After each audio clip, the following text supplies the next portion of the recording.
எனக்கு தனிப்பட்ட முறையில் சில கேள்விகள் இருக்கிறது. இப்படி களத்திலே நிற்க வேண்டிய தலைவர்கள் ஏன் கரூரில் களத்திலே நிற்கவில்லை? செய்தி அறிந்ததற்கு பிறகும் அவசர அவசரமாக செய்தியாளர்களை சந்திப்பதற்கு கூட வெட்கப்பட்டு கொண்டு பயந்து கொண்டு ஏன் சென்னைக்கு வந்தீர்கள்? ஒன்றை என்னால் உணர முடிகிறது. அவர் ஒரு பிரபலமான நடிகர்.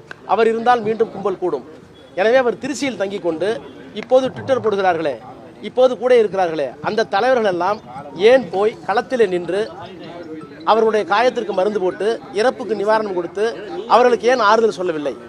அவர்களை அறியாமல் அவர்களிடத்தில் இருக்கிற கில்ட்டி கான்சியஸ், குற்ற உணர்வு, நம்மால் தான் இது நடந்தது என்கின்ற ஒப்புதல் அவர்கள் மனசாட்சியில் இருக்கிற காரணத்தினால் அவர்கள் ஓடி விட்டார்கள் தான் உண்மை.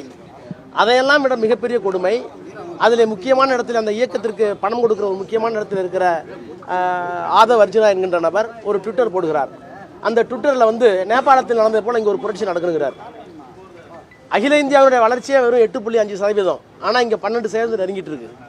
இங்கே அமைதியாக இருக்கிற தமிழ்நாட்டில், வளர்ச்சியை நோக்கி நகர்ந்து கொண்டிருக்கிற தமிழ்நாட்டில் ஒரு புரட்சி வர வேண்டும் என்று இந்தியாவினுடைய இறையாண்மைக்கு, ஒருமைப்பாட்டுக்கு எதிராக sovereignty and India, sovereignty and integrity and இந்தியான்னு சொல்கிறாங்களே கான்ஸ்டியூஷனில், அதற்கு எதிரான ஒரு கருத்தை பதிவிட்டு அதுக்கு விமர்சனம் வந்த உடனே எடுக்கிறார்.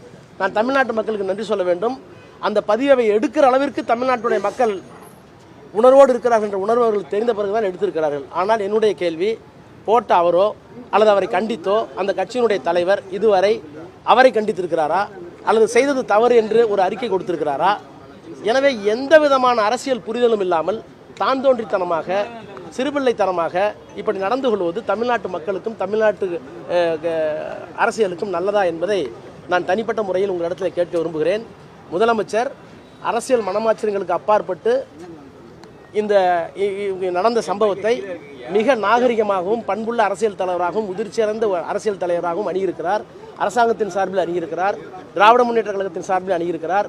எங்களுடைய அமைச்சர்கள், எங்களுடைய மாவட்ட கழக செயலாளர்கள், சட்டமன்ற நாடாளுமன்ற உறுப்பினர்கள் இன்னமும் களத்தில் இருக்கிறார்கள்.